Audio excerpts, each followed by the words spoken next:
what you need to know, and I'm not bragging, but I live in an apartment, things are going pretty well for me. I have an apartment. Thank you, I'm kicking butt one table at a time, man. It's like, everybody's gonna laugh, it's just individually. It's like you guys all have index cards going, oh, that's me, haha, okay. No, but I do. I live in an apartment. I live in the second floor of a 3-story apartment building, right? And so I come home one night after a show. It's like 9:30 at night, and I hear this dripping sound behind the wall. So I text my landlord, and I go, hey, it sounds like there's a leak behind the wall. And he goes, check all these things. And it's the things you would check, faucets and everything. And I don't see any leak. He says, call the HOA. They'll send these 2 guys up. The next morning, these 2 maintenance guys come up. They go to my kitchen wall, and they listen, and they go, yep. Sounds like there's a leak behind the wall. I'm like, I want to work with you guys, Like I find the problem and then you come over and go, yep, that's what it is, So then I felt like I was in a bad improv game. I'm like, what's next, fellas? What do you think you should do, So, so another new table, welcome aboard. So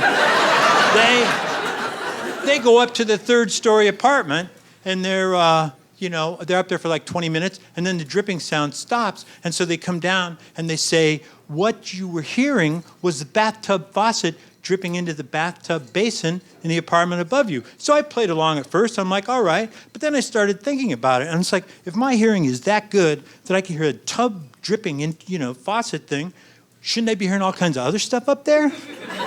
And did the maintenance guys tell those people that I had this hearing?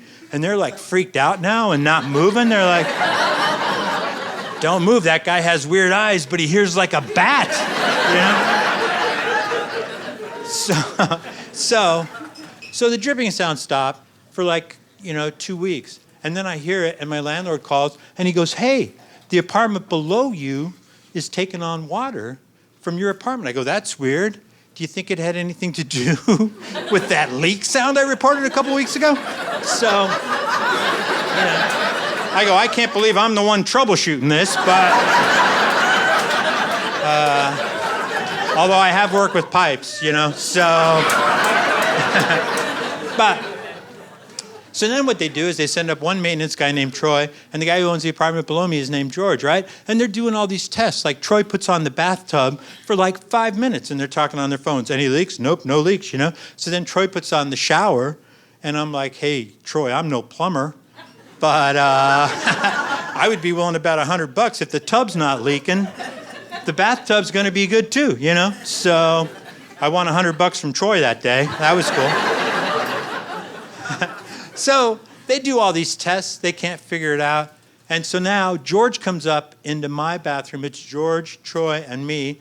And George looks over at me and says, John, do you take a lot of baths? And I'm like, where are you going with this, George?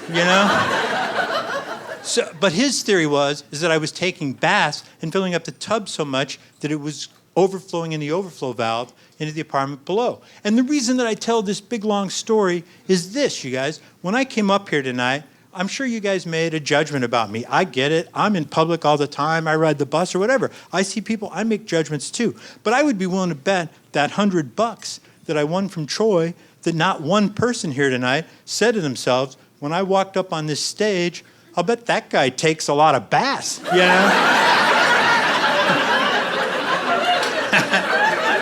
Like, I come home after a hard day, I'm like, man, what a day. I got a bath bomb in my hand. Boom, I'm filling it to the rim, too. It was me, George. How about that? Huh? Thank you all so much. Enjoy the rest of the show. Thank you.